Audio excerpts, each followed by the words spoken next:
Good Morning Liberty.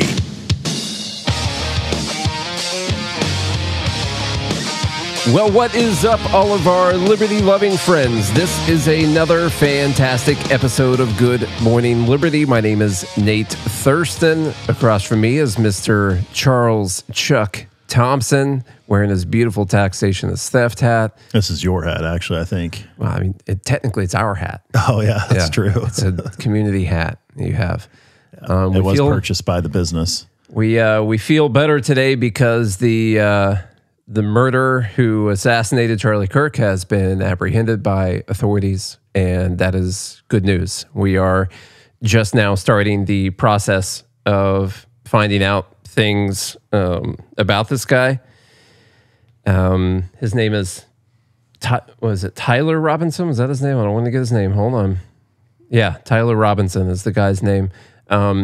The FBI just finished up their press conference, I believe. So we've got a few clips from that currently. Still pretty weird. You know, having to do the show that we did yesterday and then coming in today and dealing with this thing. Today, Friday, is Dumb Bleep of the Week. Always, the winner of Dumb Bleep of the Week is that Charlie Kirk was assassinated. Well, we're going to go through many dumb things that have been said from the left and some from the right and people in the middle. So we're going to go through those. There is no way I could have put numbers on this. We're just going to go through these things, and I don't know if we're going to be able to decide what the dumbest thing so far has been. We've got a whole weekend of people sitting around posting dumb things that I'm sure we'll see plenty for a lot of time to come. And, you know, I guess the way we have to do Dumb Bleep of the Week is I separated out between some rando leftists, some politicians, some media, and some people on the right. We'll start off with a little bit of this press conference. Are we voting, or you're just declaring the winner? I don't no, I'm not declaring the winner. And it can't be. We've always had a rule on Dumb Bleep of the Week that it can't be like an obvious thing. For instance, this is a libertarian show, so I would never put taxation as a submission for Dumb Bleep of the Week. That kind of automatically puts it into Dumb Bleep of the Year and makes it win automatically. So we have to break it down a little bit further than that. So you've rigged the game. I just don't know. Well, you know what I mean? Like, it's got to at least have a fair shot, something in the same category. I know. Like, I know. I'm just trying to joke again. I know. You know. I know. I did one little joke yesterday and immediately felt bad about it. We moved on very quickly. I still feel weird today, but you know, I am grateful that they have apprehended the suspect. It looks obviously like they're going to do the death penalty. They're in Utah. Yep. And the governor said yesterday before they even got the guy, like, we have the death penalty here and we're going to use it. So, in fact, he said the attorney general and everybody was already working on the paperwork. Okay. So, I'm not saying I'm mad about that. I wish it were different. I think everybody's redeemable, even if they commit horrific atrocities. Yeah, I don't think that, but What? Sure. I mean, whatever. I guess on a long. I'm not saying you should let them out and give them guns. Time horizon. I just don't think the state should be able to carry out the death of people. But anyhow, we've got so many things so we have to do, and we have 45. Thanks to you, Charlie, we have 45 minutes that we can do it in. Let's go. So they had a press conference. Here's a little bit of the press conference. This isn't even part of the dumb. Should we do some of the news or just go right into dumb things? I don't know. What do you think? Here's some of the stuff that was allegedly found written on the let's do that, because I do think there's some people that have not heard it yet. Yeah, there was some stuff released just this morning. So here's some of the stuff that was found written on some of the ammo. Investigators noted inscriptions that had been engraved on casings found with the rifle. Inscriptions on a fired casing read, "Notices bulges, capital O-W-O, what's this, question mark." Inscriptions on the 3 unfired casings read, "Hey fascist, exclamation point, catch, exclamation point." Up arrow symbol, right arrow, and symbol and 3 down arrow symbols. A second unfired casing read, "Oh Bella Ciao, Bella Ciao, Bella Ciao, Ciao Ciao." And a third unfired casing read, "If you read this, you are gay, LMAO." Okay, so we got those right there. 2 of those referenced immediately anti-fascist ideology, like "Hey Fascists," and the arrows, the 3 arrows specifically is used like on the Antifa flag or some of the Antifa flags. So that's part of that. The second one, the "Oh Bella Ciao," I don't just know these things. I've seen them. That is a Italian anti-fascist song, and so it's all we have right now to go on is this was anti-fascist Antifa kind of hit. So that's, I don't know if he's affiliated with any groups. We don't know any of that information right now. That's what we have at the moment. And he, I don't think we gave any stats on, he's 22. Okay. 22 years old, was actually turned in by his minister and father. Yeah.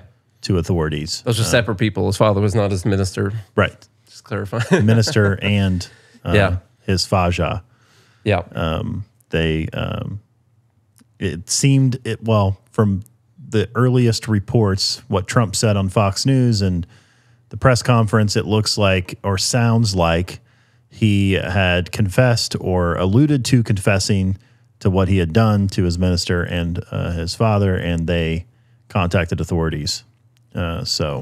Or to his minister, and his minister contacted his father. I don't know which one. I don't know which one it was. Everything's allegedly, and we think. Yes. Because we don't know. It's all allegedly right now. Okay, so we're going to get through some of the dumb things. First one goes to TMZ. Apparently TMZ does this thing where they there's a guy randomly standing around and they're streaming live for a long amount of time. I don't know who watches TMZ or pays attention to this stuff. You can hear kind of the reaction in the background when it is announced that Charlie Kirk had died. I saw that this laugh was unrelated, by the way. Yeah, I know. Okay. They lied about it. It's been fine. So that's the dumb. Okay. Yeah. This conference is scheduled for 3 o'clock in Utah time, which is 2 o'clock Pacific, 5 o'clock Eastern. Janet, go. Go to have somebody look at the Fox. Trump just posted that Charlie Kirk is dead. So you could hear the reaction in the background of the TMZ offices. They come out later on and say this is unrelated. Let me see. You guys watching this right now won't know this, but I had a issue here beforehand where somehow the 70 windows that I had open, something crashed and they all closed, and now I can't get their video to play at the moment. Anyway, they came out and said they were reacting to a car chase that was going on, and there was something funny, maybe the conclusion of the car chase that was going on. And so here's the video of the car chase. There was in fact a car chase that was happening. So you can hear the hilarious car chase happening. We're showing you right there on the banner below. You can see it started in Temple City, and we saw that. Go ahead, Philip. Well, I wanted to let you know that President Trump has said Charlie Kirk has died. So that is the breaking news that we are likely about to have with ABC News. He was shot in Utah. So that is the hilarious section of the car chase that they were watching conclude at the moment. And if you don't believe that, we're not going to watch the whole video, but this is all complete with timestamps and nice investigation here by someone on TikTok, I reckon. And they find the time clocks that are inside the office that the guy is walking around, the timestamp on the news channel as that was playing, the amount of time that TMZ's video had been playing, also indicating what time it was, and that they were reacting at the time that the news channel playing the car chase had announced that Charlie Kirk had died. And so that is in fact what they were laughing and cheering about. Disgusting. Yeah. So that's what we got there. Let's see here. Literally the sound of demons cheering. I know. I'm glad you looked into all of this because I had only seen a couple blips and I wasn't sure what was actually going on. And now that I know, that is absolutely just disgusting. The idea that you could hear that someone had been killed and have that immediate reaction, like immediately and outwardly, and even feel comfortable outwardly having that immediate reaction. Like you might even feel some kind of small amount of joy inside. It's another step to outwardly have that a reaction at the office of the corporation that you work at and be okay with it and no one kick you out and fire you immediately afterwards. And so that's just the kind of culture that exists in those places. No one should watch TMZ anyway. They don't talk about anything important. Sorry to show this one. I don't even like stuff like this. I have not watched the video of Charlie Kirk getting shot. I scroll immediately past those things. I have. It was not good. And I just don't like those things to be in my mind ever. So I go right past them. There's been a little debate over whether or not that video should be left up or taken down. Some people saying it should be taken down, for his family and all of that. Some people saying it should be left up because people need to see what happened to him. I understand both sides of that debate, and ultimately that's up to the social media platforms and their terms of service what they want to do, in my opinion. I just don't like seeing stuff like that. So anyway, Tella t-shirt has a new t-shirt that people can buy, and it is a shirt artistic drawing of Charlie Kirk getting shot in the neck and blood spewing out of his neck that says "Debate This" at the bottom. So I guess you could assume this meaning you can't win that debate.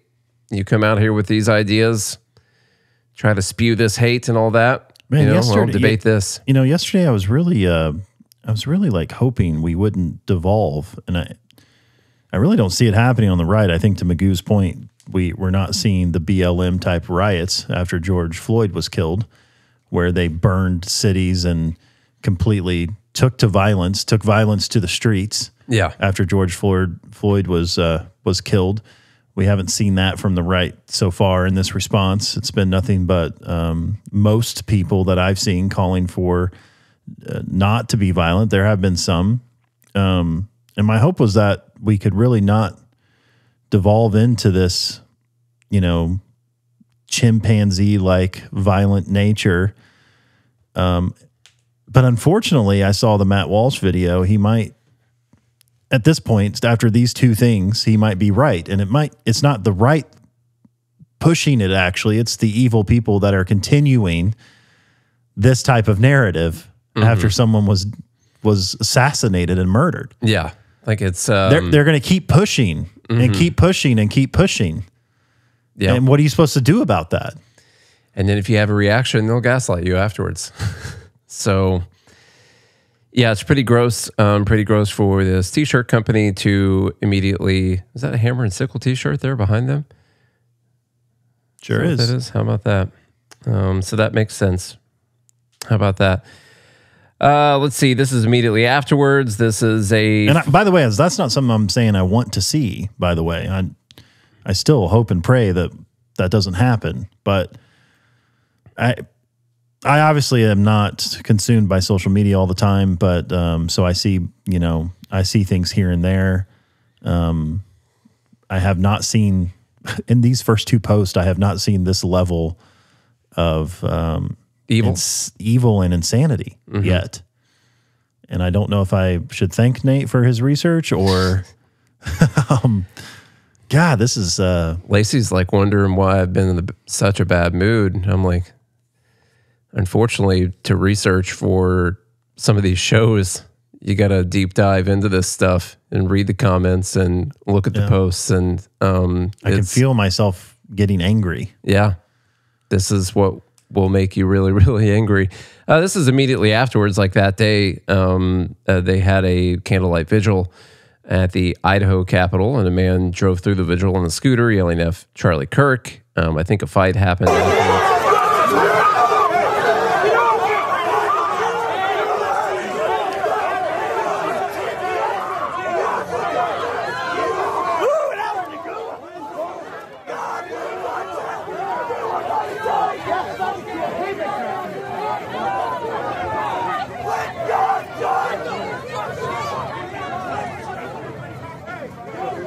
So that's like day of kind of thing, which is more gross. Y'all have to excuse some of the time we spend on these things.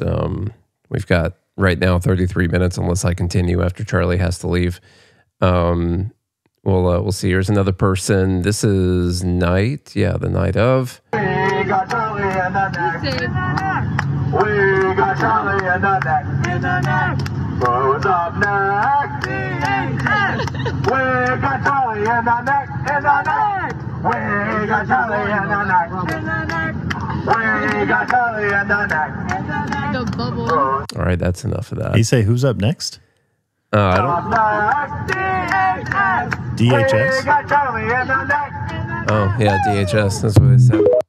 Like Department of Homeland Security? Yeah, ICE, I reckon. ICE, okay, yeah. I reckon that's what they're talking about right there.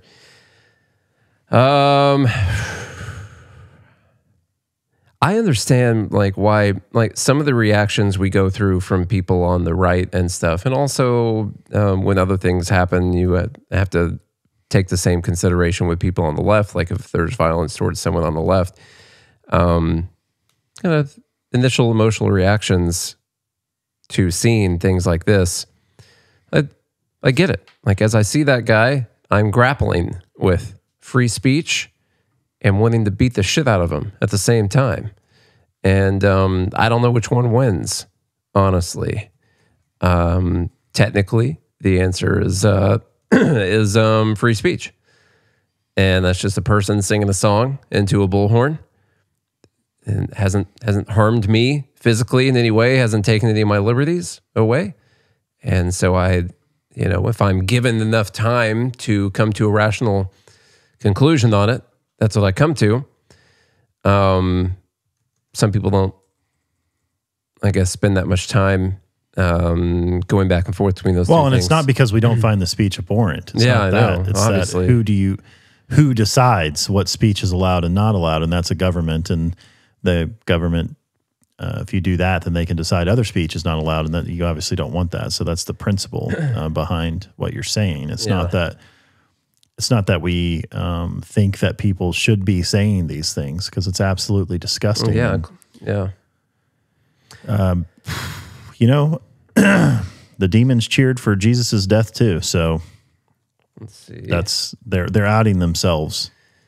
This is actually I haven't watched this video yet. I just want to clarify to everyone the most important part of this video of this TikToker, Charlie, as you'll notice, is that she is seems to be a Philadelphia Eagles fan. Ugh. And so... Not surprised then. That's what the logo looks like to me anyway. Gather round, bitches. Let's all join hands and bow our heads in thoughts and prayers for Charlie Kirk. Thoughts and prayers for Charlie Kirk. Thoughts and prayers. Thoughts and prayers. Gather round, bitches. Let's all join hands and bow our heads. All right. There we go. So there's been so many people making fun of the thoughts and prayers thing. And we made this point after that shooting up in Minnesota. People aren't saying thoughts and prayers as if God's going to turn back time and this isn't going to have happened or anything, or that it's going to prevent it. They're saying thoughts and prayers for the families and of the victims and in their difficult time that they're going through. And that's what you can do for those people currently in that moment. There is no time machine. You can't go back and do anything to prevent that. And that's why people say thoughts and prayers.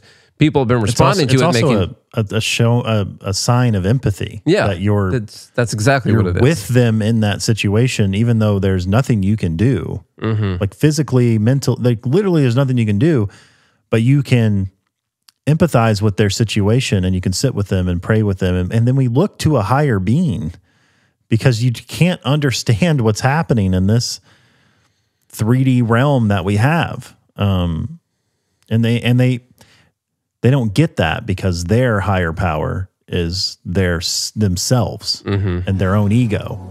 That's their higher power. This is from a post. This has 27,000 retweets right now. I didn't mean to cut you off there. No, I don't remember whether. Just trying to take it a step further. Let's see here. This is someone allegedly quoting Charlie Kirk as saying, "Black women do not have brain processing power to be taken seriously. You have to go steal a white person's slot."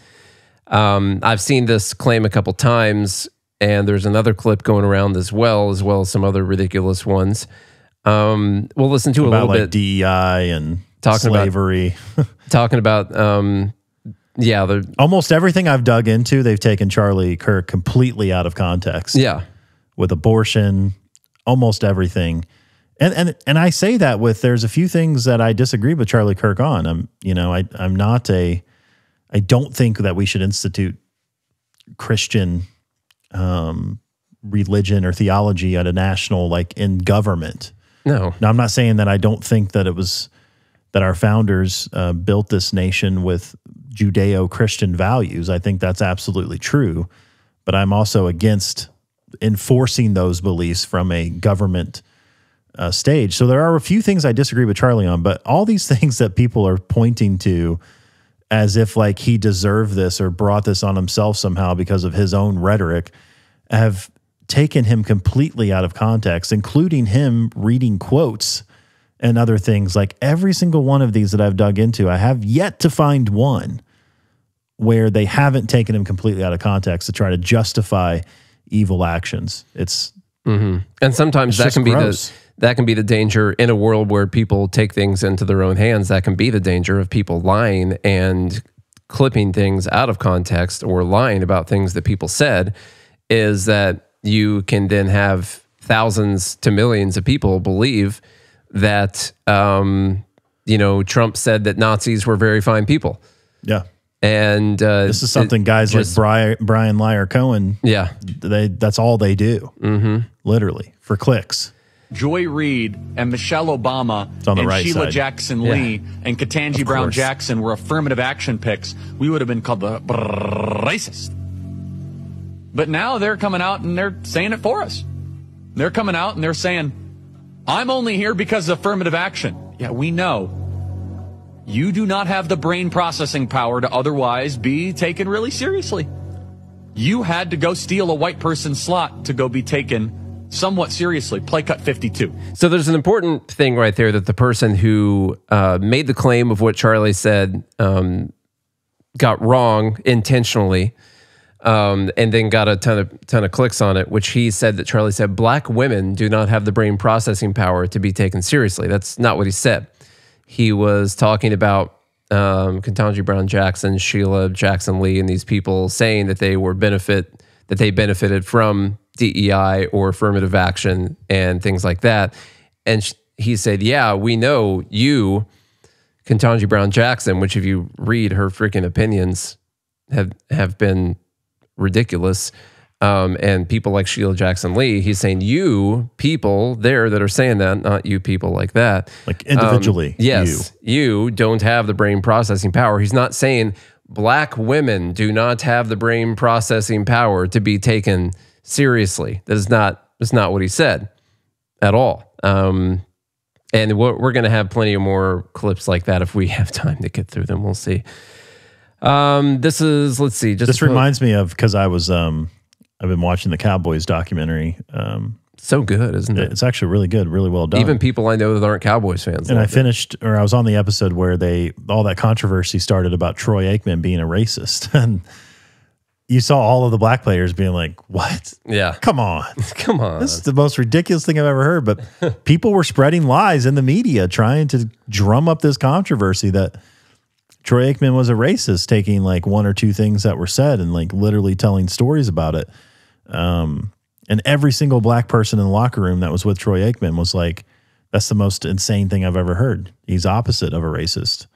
So anyway, that's what that reminds me of, that people will take one or two things that are said and then drum up this entire lie. And unfortunately, I think those are the types of things that led to Charlie Kirk's assassination. Yeah.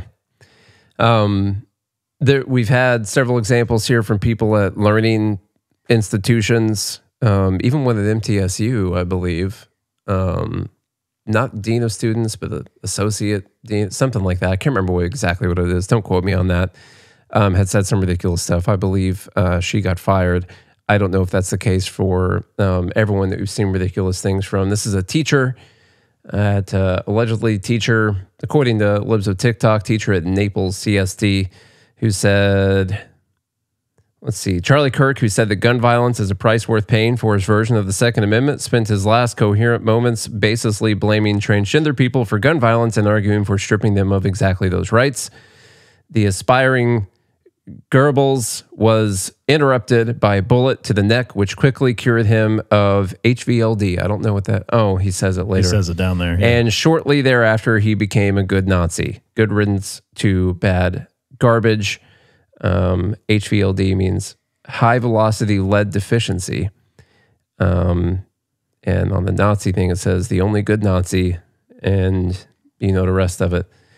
And that ends up being, so far from what we can tell, why he was killed was all the claims that he was like a Nazi.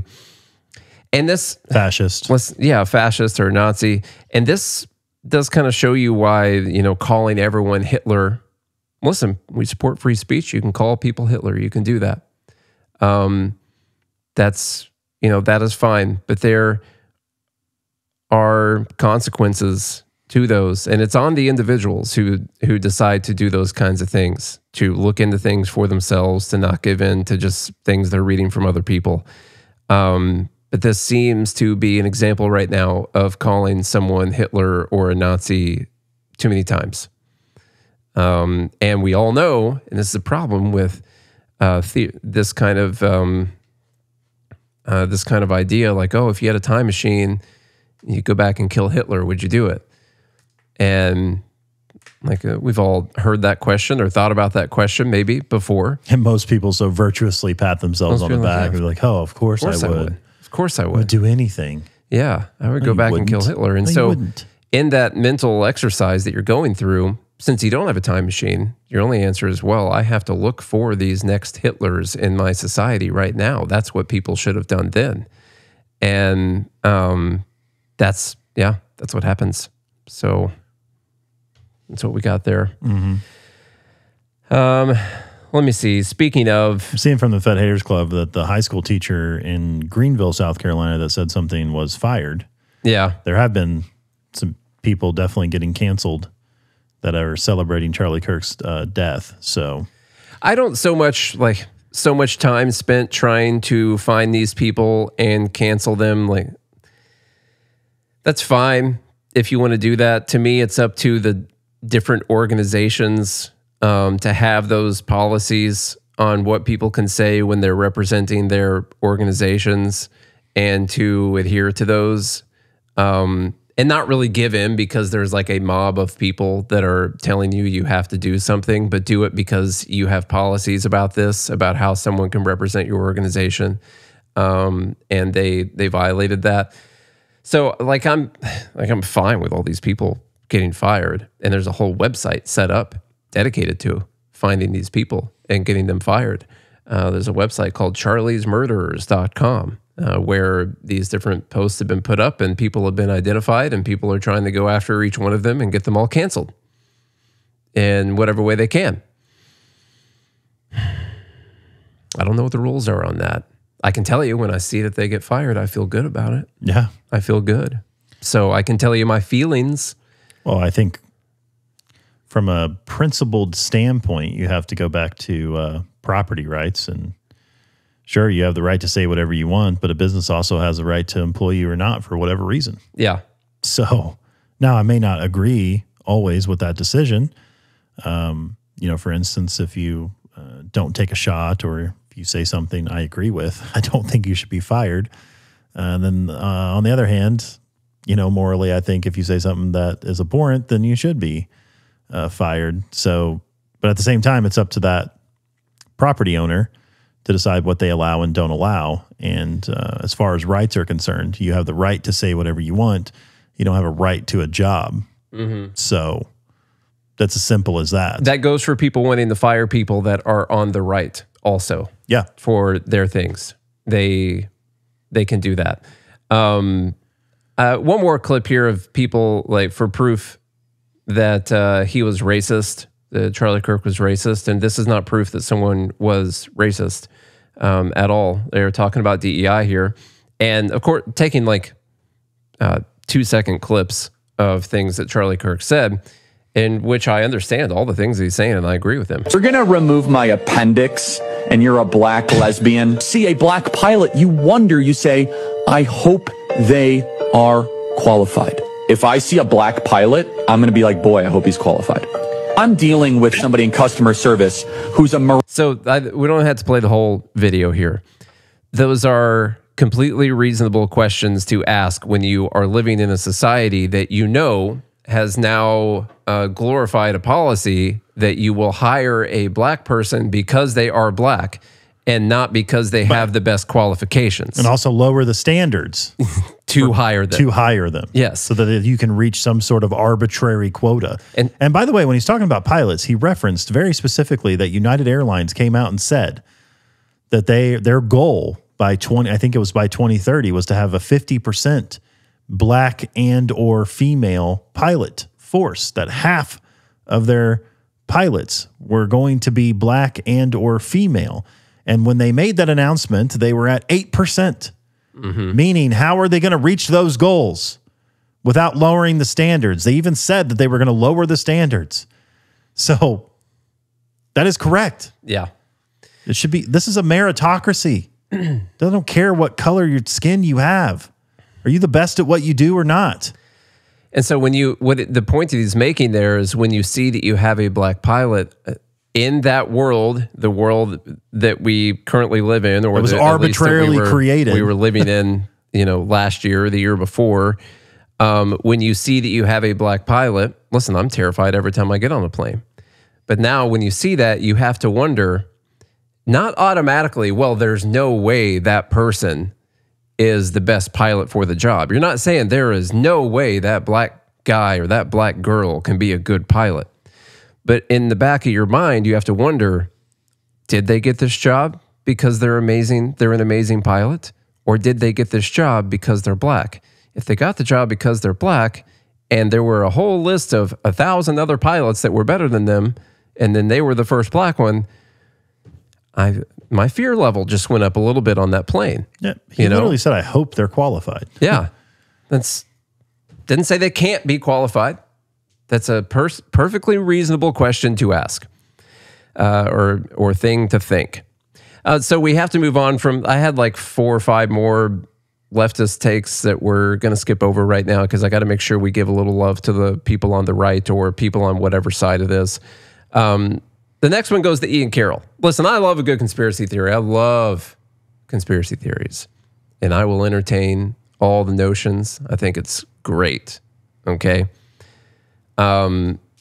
This one, well, first off, so far we haven't seen that, indication, but we don't know yet. We could find out that this person was so pro-Israel that they actually hated fascism, and that's what they're worried about. Ian Carroll's post says, with 15,000 reposts and 10.4 million views so far, says, yesterday was a turning point for Israel-U.S. relations. Less than 24 hours, and the internet already figured out who the most likely culprit was. He was their friend. He basically dedicated his life to them, and they murdered him in front of his family. Israel just shot themselves. So, I already don't like Ian Carroll because I know this about him because I spent a lot of time going through a bunch of his videos. Ian Carroll has biases, however you want to say it. not even just about Israel. He's got it against multinational corporations and stuff like that. He's got clear biases on issues. And there's no evidence pointing to this being Israel at all, except for Charlie Kirk had asked a couple questions. And I think maybe like the day before had asked a couple questions, had not renounced his support for Israel, had not done anything like that.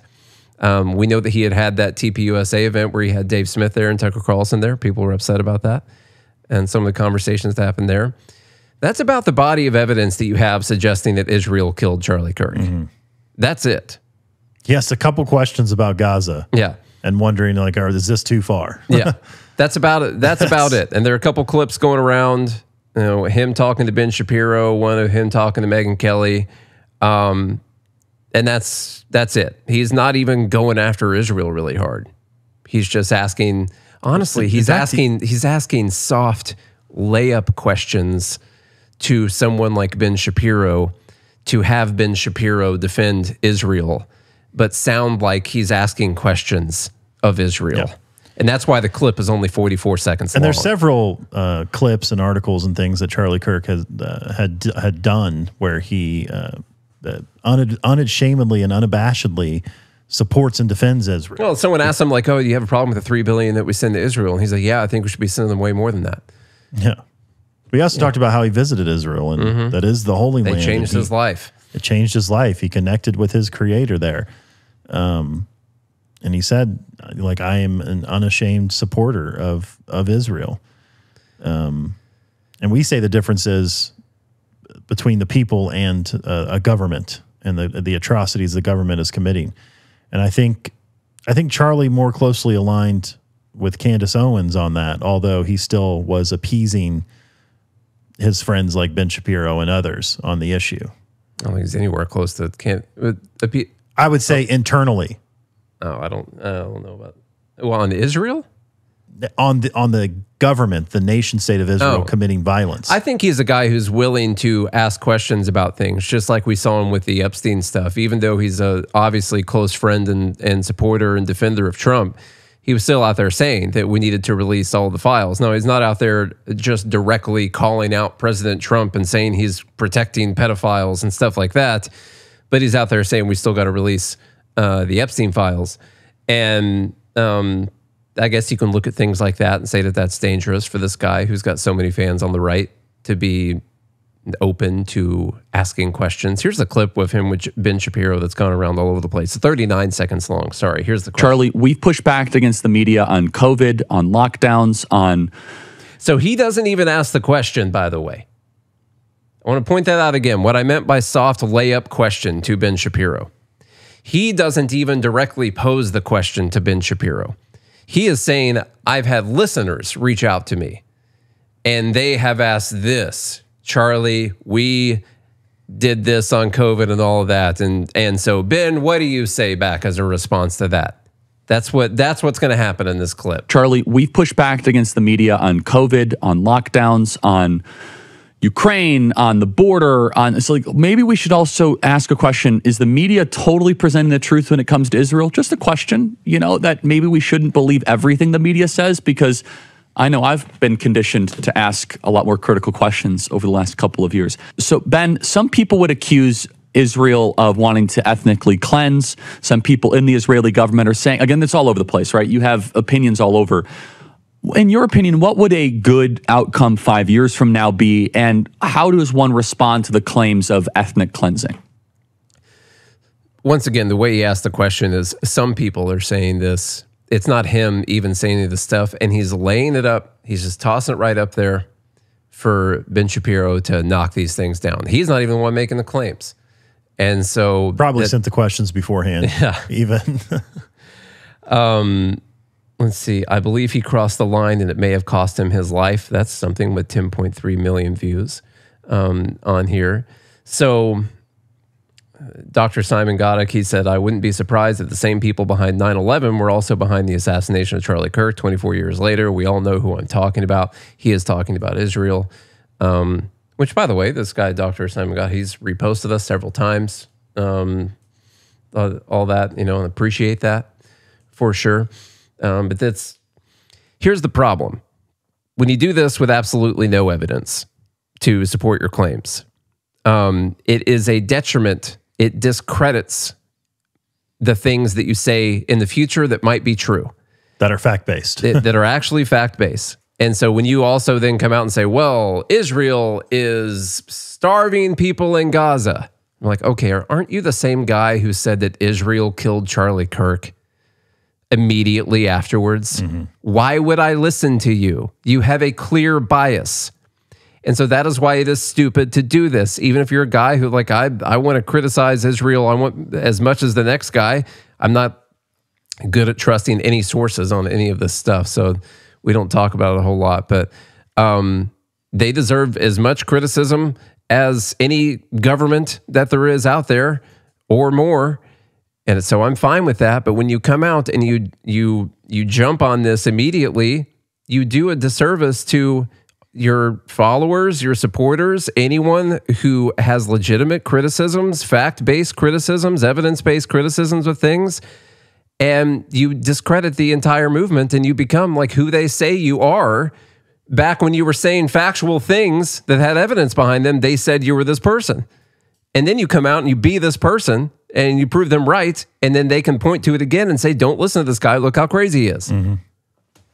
Like, you can talk about Israel and Epstein because there's evidence that Epstein was having communications with Mossad agents and other people that were tied to the Israeli government in one shape or form or another. And then now you still don't know because you can't, prove that he was necessarily an intelligence asset, but you can say that there's evidence that points to him being involved somehow as an intelligent asset for the U.S. government and Israel and other actors among the world, simply because of the history that he had. But you can't, those types of things, and yeah, people will label you a conspiracy theorist for that, but at least you have some facts to go off of, and you can say, hey, well, here's where the evidence is pointing. I'm just asking questions.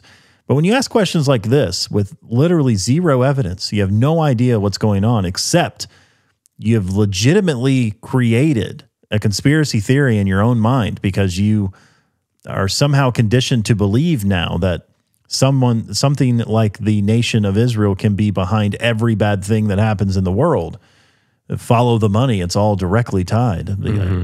I bet that, you'll see there's a payment that jumped 87 bank accounts from Israel to this 22-year-old shooter who was anti-fascist. Like, no, you don't.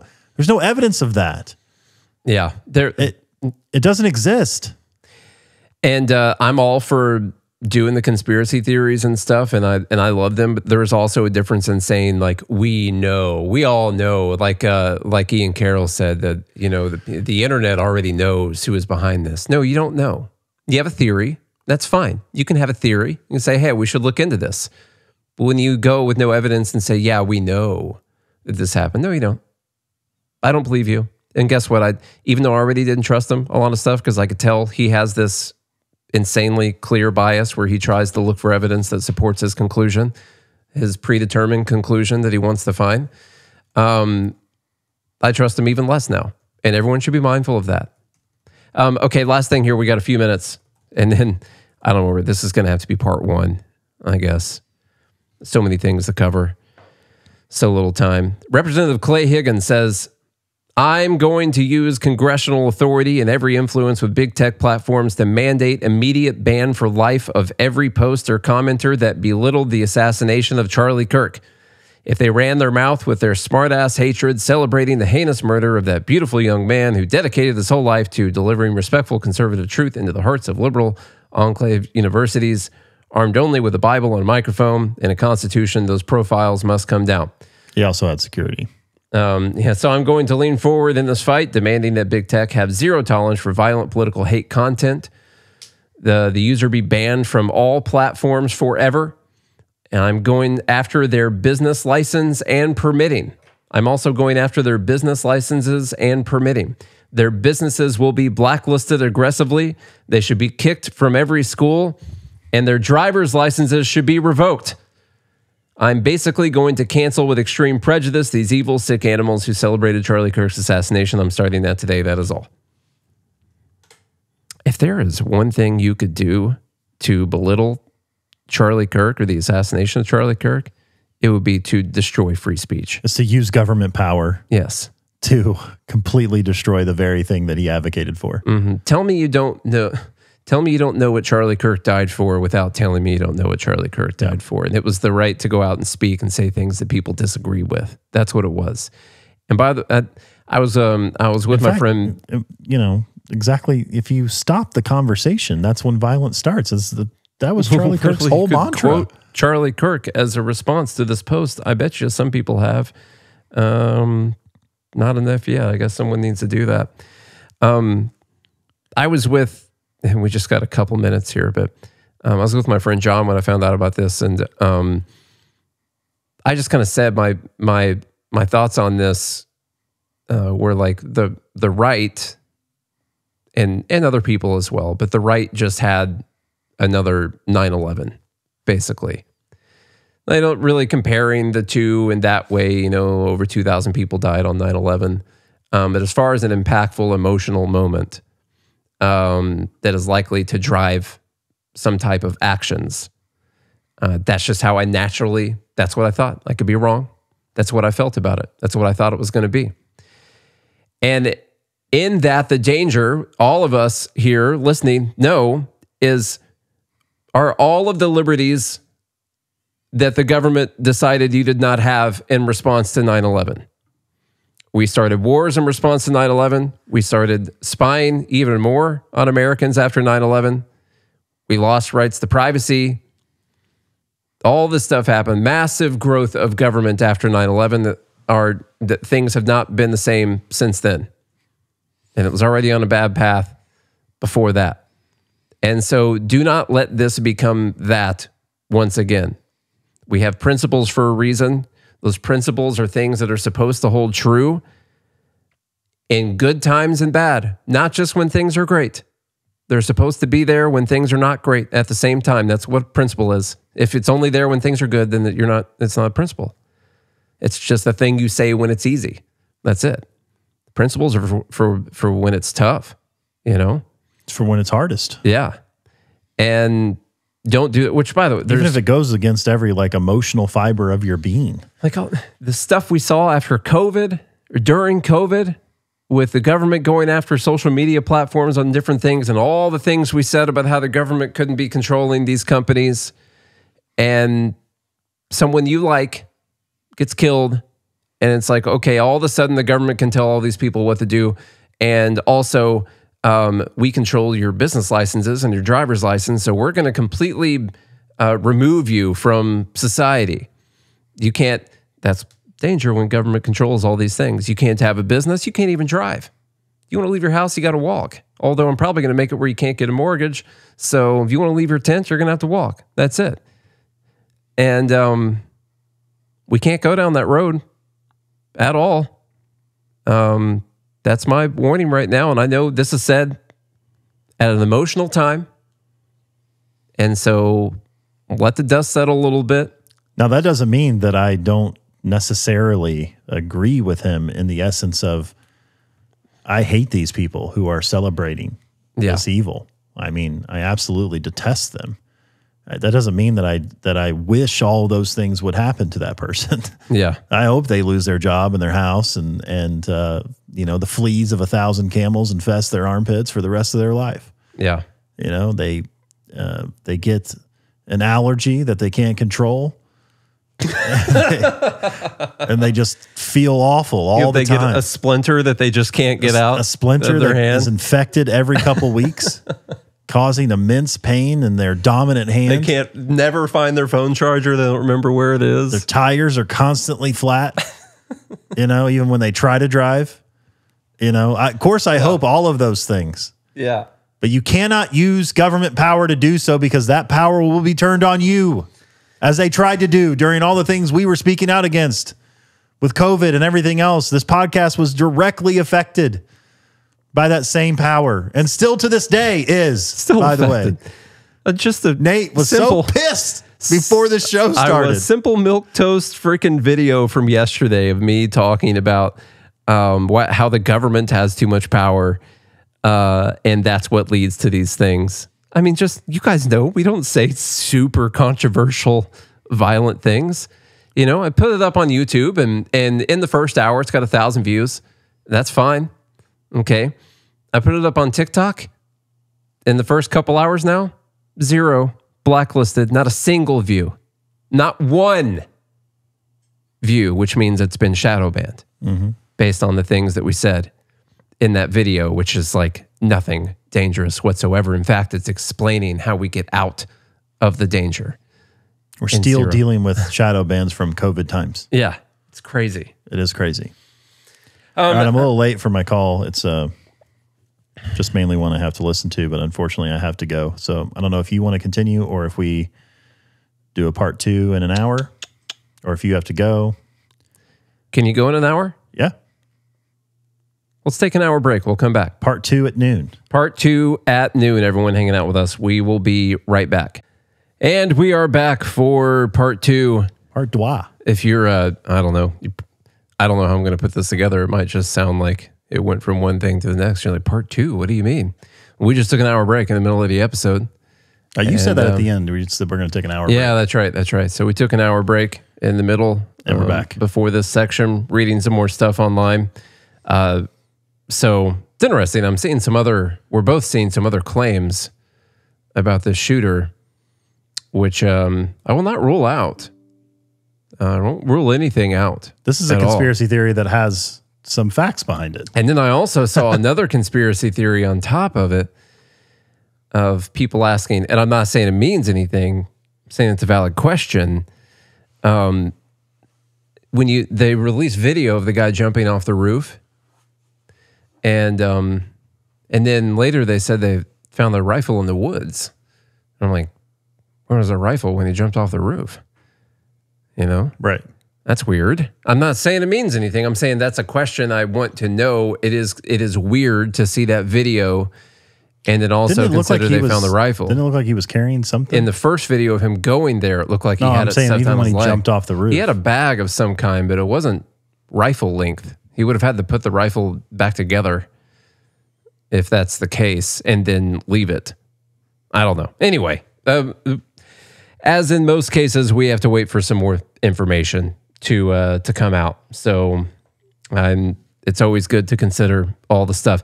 Before we took our break, we were talking about the right potentially dangerously moving towards more censorship or more government power in order to stop things like this from happening. Or war. Yeah, or war.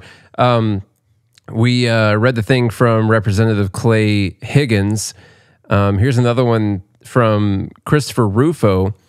It says, the last time the radical left orchestrated a wave of violence and terror, J. Edgar Hoover shut it all down within a few years. It is time, within the confines of the law, to infiltrate, disrupt, arrest, and incarcerate all of those who are responsible for this chaos. And so now J. Edgar Hoover started something called COINTELPRO, which we've talked about a few times. It's been some time since we talked about this.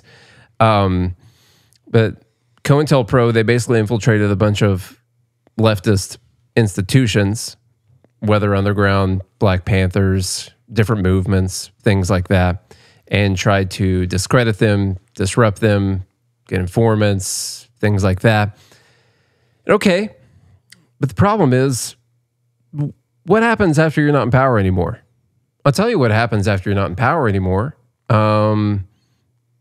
There for a long time, what would you say, people in the crowd on January 6th, you think some of them were working for the FBI? Think there are quite a few federal officers involved in a protest that turned into a riot like January 6th? COINTELPRO ended, but they kept doing the things that they decided they were going to do. They officially ended the program, but they kept doing things. The kidnapping... They just integrated them into existing... Yeah, it's just... This is what we do now. We're not going to call it a thing. It's so integrated into what we do. It's now just called the FBI.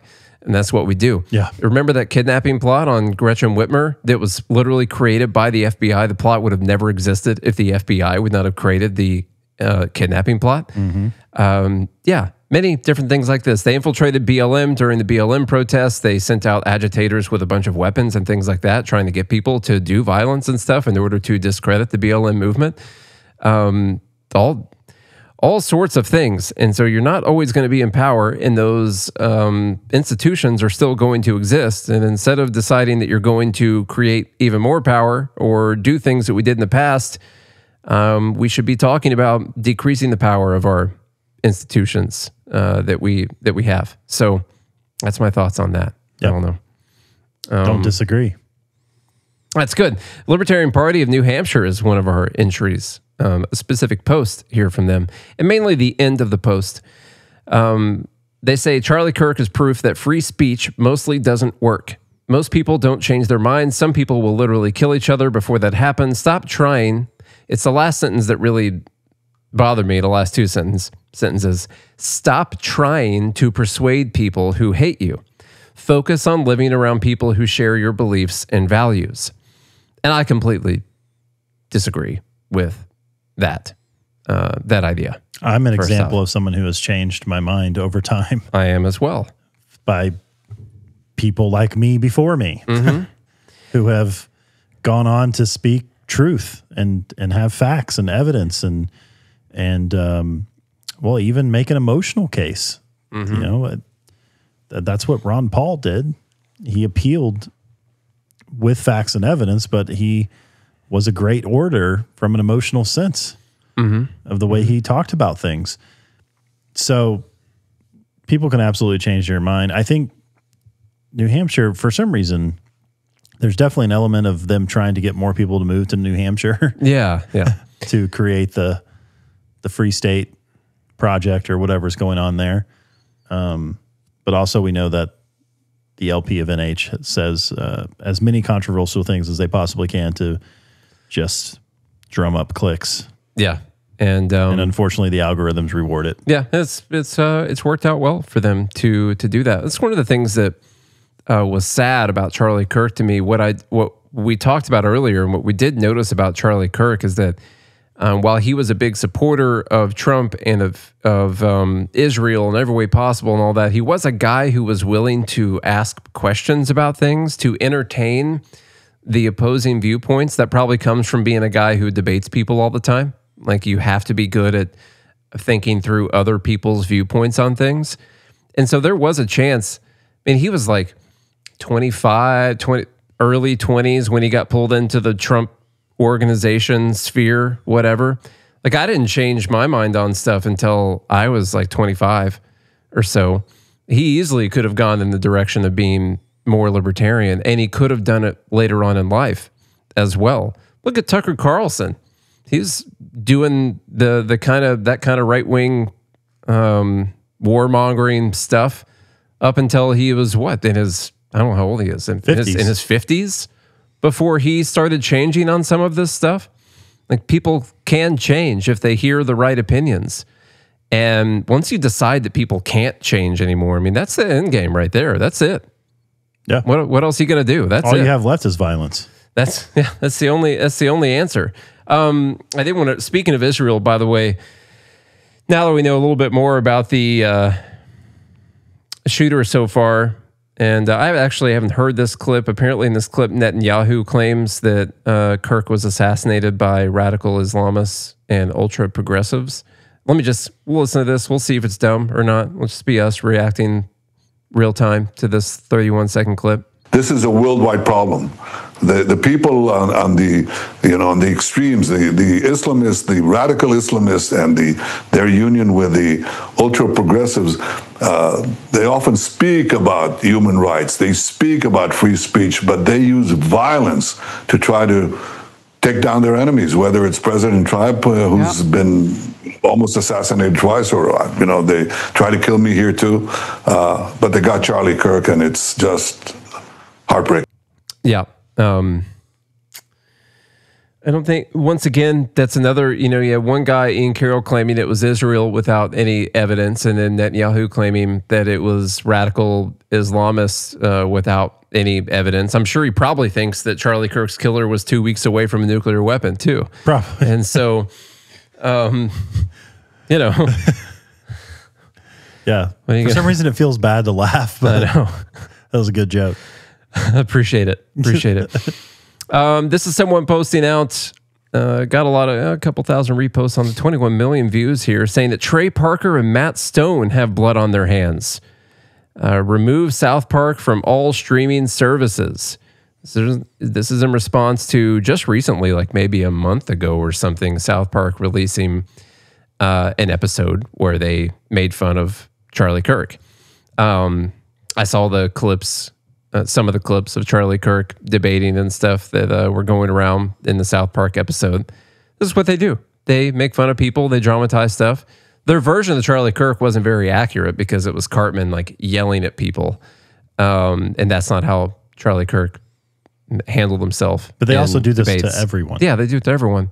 And by the way, Obama, I don't have the Clinton. clip. I don't have the clip pulled up. I wish I would have. Charlie Kirk was pumped about this. I saw the clips going around of him. He changed his profile photo to Cartman as him. Kirk. Afterwards, he was so excited about this episode coming out. He welcomed it. He loved made it. Yes. Yeah. I mean, if we got big enough that they decided to make fun of us and a South Park, something I've been watching since I was in high school, or like I had, I don't watch them anymore. They did a Good Morning Liberty episode. Yeah, of course. That's awesome. Yeah. And so for anyone to come out and say South Park should be removed from all streaming services for doing this, I mean, that's ridiculous. Now, I did hear, I heard a couple people mention it on podcasts I listened to that Comedy Central had pulled the Charlie Kirk episode down. I guess I can't confirm that's true. I hadn't officially read, but I had a couple people that I mildly trust who said that was the case. Which I think is a nice thing to do out of respect. I don't think they should have to do that. It might be like out of respect. I hope they didn't do it because they think things like this lead to violence. Like, don't do it because of that. If you want to do it out of respect for a guy who just got assassinated, then that's one thing, and hopefully that's why they did it. Or they could just be worried that Trump's going to come after them or something like that. After who owns them? CBS, I guess. Viacom, probably. One of those. I don't know which one it is. Paramount. Okay. Yeah, Paramount. Yeah. That's accurate. I think those are all the same company. I think all the companies I just said are the same company because capitalism. Okay, now we get to a few people in the media. You guys have probably heard most of these clips. We'll play some of them. They were ridiculous. Many of these happened day of. This happened just after. Here is a clip. In which a shooting like this happens. Yeah, and again, to emphasize what you just emphasized, we don't know any of the full details of this. We don't know if this was a supporter shooting their gun off in celebration, or so we have no idea about what a wild speculation. It's shooting your, when you're just celebrating the crowd. Yeah, that's what right-wing crowds do. Unless you had a level. Yeah. On your gun. What? And you shoot it directly up into the air. Yeah. What is he like? What is this? Like Yosemite Sam's out there. Pow, pow, pow, pow. Yeah, when was the last time people in America were shooting guns in the air in celebration? The Wild Wild West? I don't know. Good Lord. This isn't, or maybe it happens in like modern day Ethiopia or something, Yeah. This isn't Hezbollah. Right. Once again, it feels bad to be smiling and laughing, but, what are you going to do? You guys have heard this clip. This is Matthew Dowd on MSNBC. I don't think I've heard this one. Yeah. He's been fired. He ended up getting fired. And I think, so it's, whatever, due diligence here. Charlie Kirk had not died at this point. And same with the other clip as well. It had just happened and there was no information. Now that was a stupid speculation for someone to make, for sure. Which is why it's on dump. But it was pretty clear from the video, like Charlie had texted me, this was likely a life-threatening injury that he had taken, and people probably knew that. Here's a clip of Matthew Dow. Talk to me about the environment in which a shooting like this happens. Yeah, and again, I emphasize what you just emphasized. We don't know any of the full details of this. We don't know if this was a supporter shooting their gun off in celebration, or so we have no idea about this. But following up on what was just said, he's been one of the most divisive, especially divisive younger figures in this, who is constantly sort of pushing this sort of hate speech or sort of aimed at certain groups. And I always go back to hateful thoughts lead to hateful words, which then lead to hateful actions. And I think that's the environment we're in, that people just, you can't stop with these sort of awful thoughts you have and then saying these awful words and not expect awful actions to take place. Matt. And that's the unfortunate environment we're in. Now, mainly, most of the awful thoughts and words that Charlie Kirk said, first off, were like things that conservative Christians believe and have believed for like thousands of years. A couple of them, couple of thousands of years. And then also just like basic science and reality, meaning that like a man can't become a woman and that a woman can't become a man, and not affirming that, and then doing that can be dangerous. And so those are like, that's really when they talk about hate speech, or like, you know, if you're going to do DEI for pilots, you'll have this thing in the back of your mind wondering if your pilot's there because of the color of their skin or their gender, or because they're the best pilot is going to be there. And like, these things are all hate speech, of course. Mm-hmm. And that's he almost says it in a way like, oh, why are you so surprised? Yeah. Yeah. That someone took out this hate speech activist. Mm-hmm. Yeah. Good. He got fired. See, and, good. There was. I like that. You like it when people get fired. Yeah. I think he was a contributor, not like a, you know, normal. I don't know, probably like a regular contributor for MSNBC. So he just got fired. He'll probably hired back in like a month or something. Come back on the network. Yeah. I thought this was a good meme. Yeah. Blame the victim. What was Charlie wearing? Yeah. There is a lot of victim blaming going around for sure. It doesn't matter what stuff you say that people disagree with. We should all agree none of those things should lead to someone killing you for saying those things. This is a artistic depiction, I think, of what MSNBC just said, and it's a booth, Charlie Kirk talking, holding the American flag. He has been shot. Someone shot him. His booth says, let's talk about it. I'm describing for people listening or who aren't watching on YouTube. And then on the back, it's MSNBC saying it's not your fault he made you angry. So I think that's a pretty good little depiction. Let's see here. They did fire the guy. We know that. Okay. I'm going to skip over this one because we got some other stuff to talk. Let's hear what Nate Burleson had to say. I saw this one going around a lot too. 2.4 million views. They were offensive to specific community. And as Tony mentioned, not everyone took to his words or his rhetoric. You know, at times, they were offensive to specific communities. But with that said, this is not the time to focus on that. We are focused on this tragedy. Speaking of this tragedy, is this a moment for your party to reflect on political violence? Is it a moment for us to think about the responsibility of our political leaders and their voices and what it does to the masses as they get lost in misinformation or disinformation that turns in and spills into political violence? I say both parties. You know, I don't even say parties. I say a nation. Okay. Yeah, I don't really see anything too bad with this clip so far. So I'm going to skip over it. Let's see.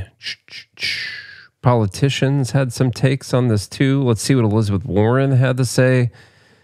Oh, God. It's 4 minutes long, so if there's something good in here, it says, apparently from Daily Caller, she reacts to the death of Charlie Kirk and calls for more gun control legislation. Then attacks President Trump for seemingly turning up the temperature. This is a 4-minute video, so we might not get to her doing that.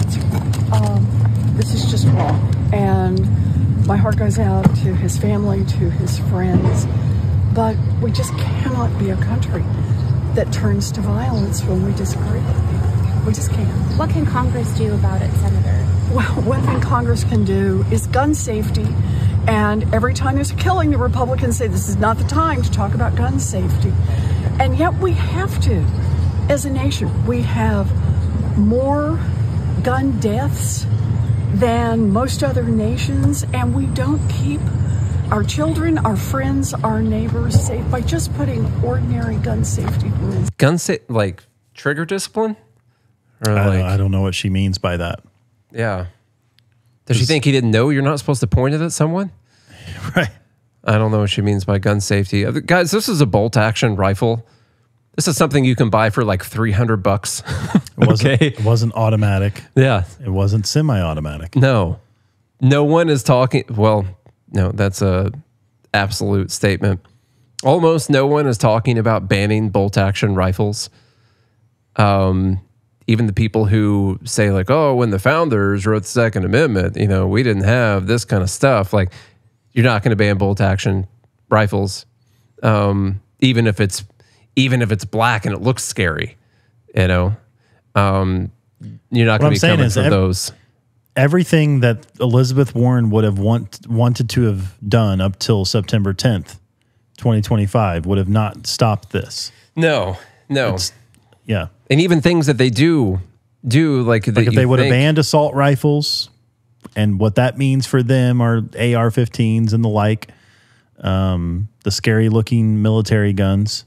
If they would have banned, 30-round magazines, semi-automatic, they could have banned all the handguns in the world and only allowed Second Amendment supporters to have hunting rifles. Well, guess what? This was a hunting rifle. Yeah. It was a 30-06. You use those for deer, all sorts of things. They're actually decently accurate rifles, especially in bolt action. It was a sniper rifle. Yeah. To say the least. Not that that's like a standard, what many think about when they think about a sniper rifle, but it is a highly accurate round to send down range. And no amount of current talk about gun control would have stopped this, except for the people trying to take all the guns. But even then, it wouldn't have stopped it because you can't take all the guns. God, it's impossible. Even if you went to take all the guns and you got 99% of the guns, you'd be left with a whole bunch of these rifles laying around everywhere. Yep. It's like the most common thing that you can find. So, that's not going to work. Here's a clip of AOC saying similar stuff. We have to pass gun safety legislation and stop this. People can finger point all they want. We just said the response to whatever it is she's going to say in this video. Yep. So we don't have to do this. Let's I think Charlie Kirk made a good point about this, and he talked about a lot of people are giving him hell about him saying that, unfortunately, we have to deal with gun deaths every year, basically, to protect society. If you read that whole entire quote or listen to the actual video of what he talked about, which I have right here, just in case. Oh yeah, let him play it. Let him say it then. So we need to be very clear. Really good. Yeah. That you're not going to get gun deaths to zero. It will not happen. Right. You can significantly reduce them through having more fathers in the home. Yes. By having more armed guards in front of schools.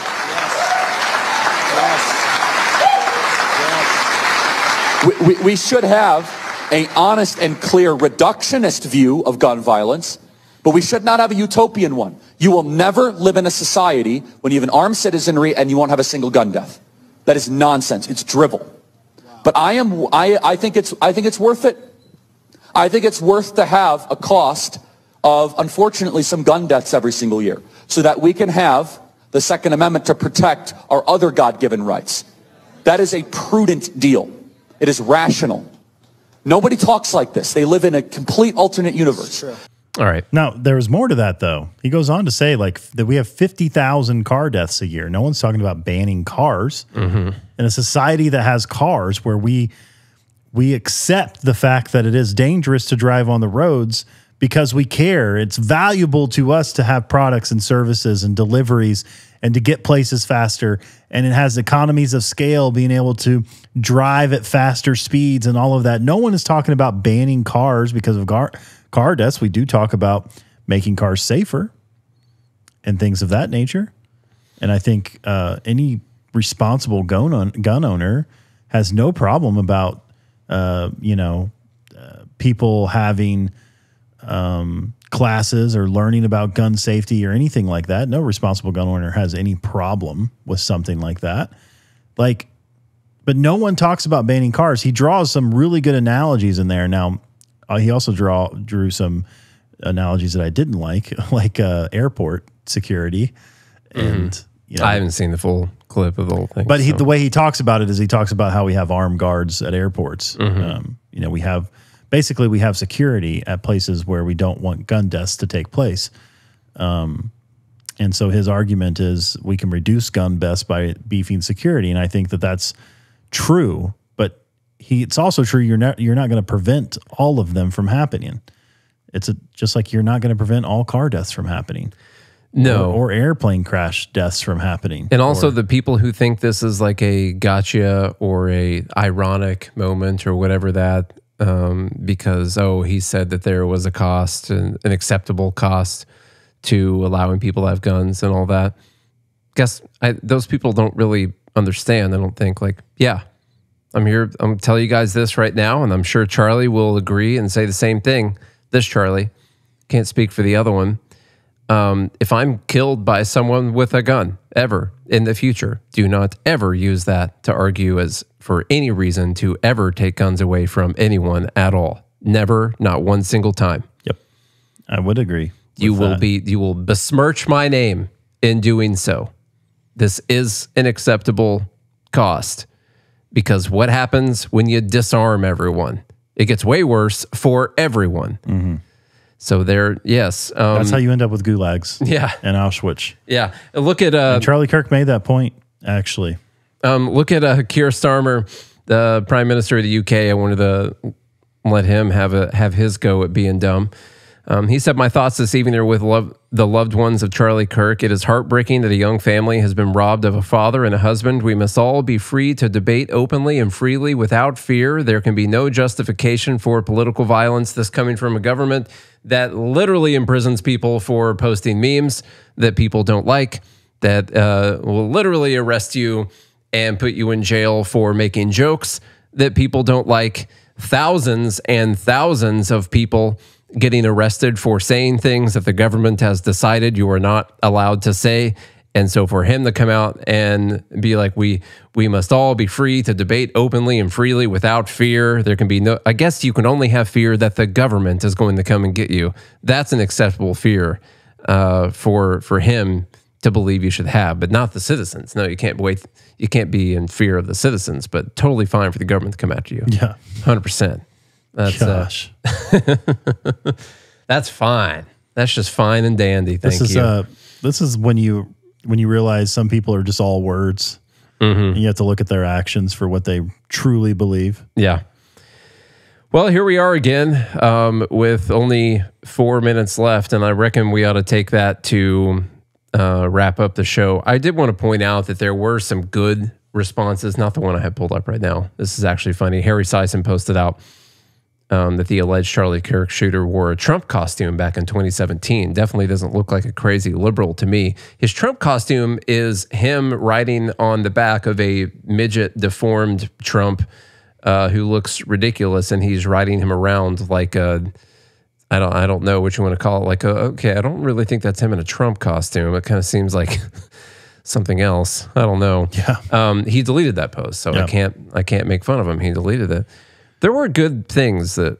Before you get there, I do want to mention one thing you and I were talking about before the show that we don't really know. I've never even heard the term before. Yeah. No, I never had. Apparently, there are some sources saying that the shooter was a groyper. Now, apparently, a groyper is someone who follows Nick Fuentes. Well, it's not exclusively someone who follows Nick Fuentes, but he does have a groyper army. Yeah. Yes, he has a groyper army, and that term was coined, I think, back in 2019. And from what I'm reading and understanding, I don't know if it's true. I still got to dig into it, but apparently that group was got their start essentially in 2019 to oppose. One of their goals was to oppose Turning Point USA and Charlie Kirk specifically, and so it's been like fake America First, fake MAGA, yeah, whatever. And Charlie Kirk wasn't white nationalist enough. for them.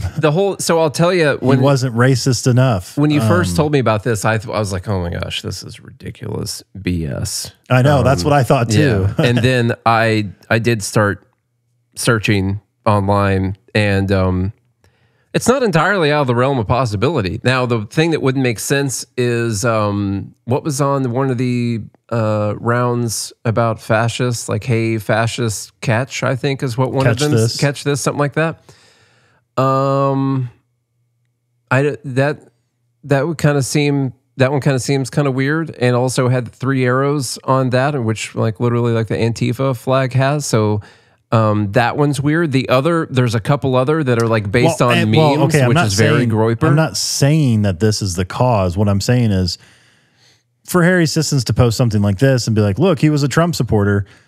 Maybe he was, maybe his family was even back in the day. But I think maybe that started his route of being radicalized into certain other areas. And so he started by hating Charlie Kirk because he was a groyper following Nick Fuentes, who had a beef with Charlie Kirk. And then from there, he branched out into other areas of more hatred for Charlie Kirk and someone like Charlie Kirk. And then, according to his family, in the police report or in the press conference that we heard a few days when they were having dinner, they were arguing about Charlie Kirk and how terrible he was. And so I think it's clear this guy had a hatred for Charlie Kirk. Now, how he got there, we don't know. All I'm saying is I've now seen this groyper thing that I've actually never heard about. There's this Antifa stuff on there, so we don't really know. And my point is with Harry Sissons here, he's taking one picture and being like, oh, yeah, Trump supporter. And it's like both the left and the right now are trying to figure out who this kid is and who he is ideologically assigned to, so that we can have this, so we can continue on the cultural political warfare. Both sides are trying to be like, oh, is this part of my group or their group? If it was part of my group, how do I respond? As part of their group, we attack. And they're just without knowing what's going on, they just keep pushing this same narrative. And that my thing about this is that we have to just be careful of that. We have no idea. We still don't. Yeah, everything we just said has been speculation, by the way. Like, we have no clue. Yeah. And I tried to give all of those disclaimers as I'm talking about it so that those of you that are listening or out there who enjoy the show and what Nate and I do, that you can do those things yourself, and and so we talked about a long time ago, don't believe every headline you read. Don't believe every source you see or anything like that. But you can start to take in information and see, like, okay, how did this come about? And until you have reasonable certainty, you can't speak about things as if they are certain. Well, even if they're from people that you trust or that you can trust, like, even they can get things wrong. And so it's good before it forms its own new neural pathway in your brain. It's good to try and dig in and make sure that even if it's from someone that you trust, that they didn't get it wrong. You should do that same thing with us. And we recommend that you do that with everyone. I do that with every single person that I go to for any of the information on this stuff. To a fault, probably. I literally don't trust anyone to fully overcome their biases at any time, even us. So anyway, we probably got to go. I see no possible way of doing voting on this. Like, how do you vote on the dumbest? We just had 30 different things that we probably went through ish during that. I don't know what it felt like 30, could have been 20. I don't know. How do you possibly vote on that? I don't know. Can we just, let's just see what the live group puts in the chat. Yeah. What they think is the dumbest thing we covered. For everyone who came back for part 2, what, you can let us know, what do you think I gotta go. Could be the dumb thing? Put it in the chat, and then we'll see what people mention and say that's the dumbest. Hey, Brianna. Hey, Noel, how are you?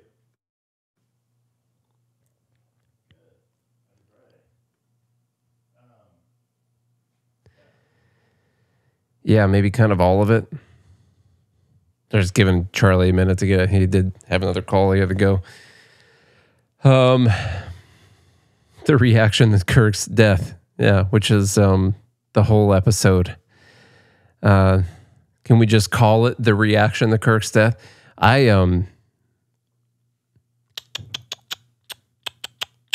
don't think I could potentially narrow it down to one thing and vote for it. Many of them are the same sort of thing. Some of them you could say for different reasons, like they're based on a lie, like, oh, here's proof that he was racist.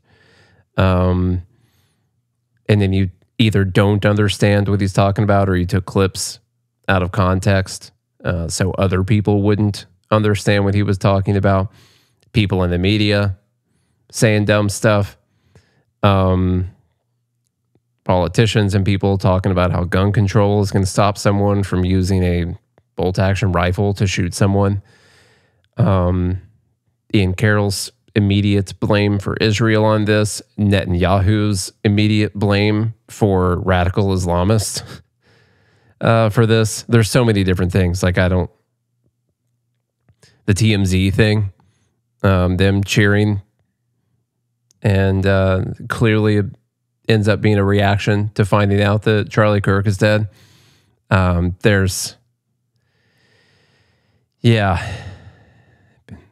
Yeah, bigger than the reaction. How do we even get here? This is that's pretty dumb. The Stephen King thing was going to be in there too. It's dumb that he went with that and didn't look into it, and that is dumb. But of course, I'm sure you know that he not only he apologized, and he also deleted the post. And so, someone apologizes and deletes the post. It's dumb to immediately go with that, and it's especially dumb.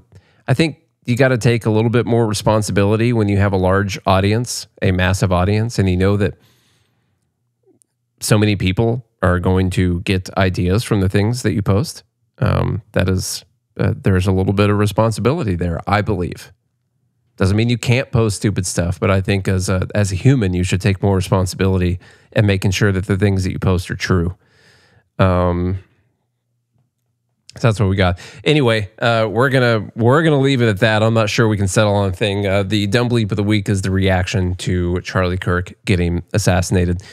Thank you guys for hanging out with us. It's been a week. It's been a crazy week. Everyone be safe, be good, make good decisions over the weekend. We will be back here on Monday.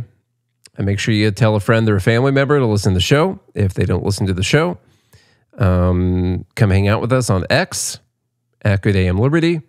That's where you get most of our thoughts, although I have been mostly quiet over the last couple days, because every time I go to post something, it feels gross. So I'm not saying that it's gross to post things, by the way. It's something I was going to mention earlier. I have a weird thing where I feel when you go to post something, de facto in your mind, you're like, okay, how can I craft this to be a good post that gets good responses from people? And is also true. And when it comes to posting about like someone getting assassinated or something like that, at that point it feels exploitative to me. I'm not saying that about everyone. I'm just saying to a fault, I have that feeling when I go to post things. That's just how I'd rather not post most of the time during stuff like this. So, all right. Thanks for hanging out with us. Tell a friend or a family member to listen to the show. If they don't already, leave a rating and review. Go to joingml.com so you can join the Fed Haters Club and hang out with us live every single day of the week when we want to. If you do all of those things, and I mean all of them, we'll be back here again on Monday. Until then, have a good weekend and a good morning, Liberty.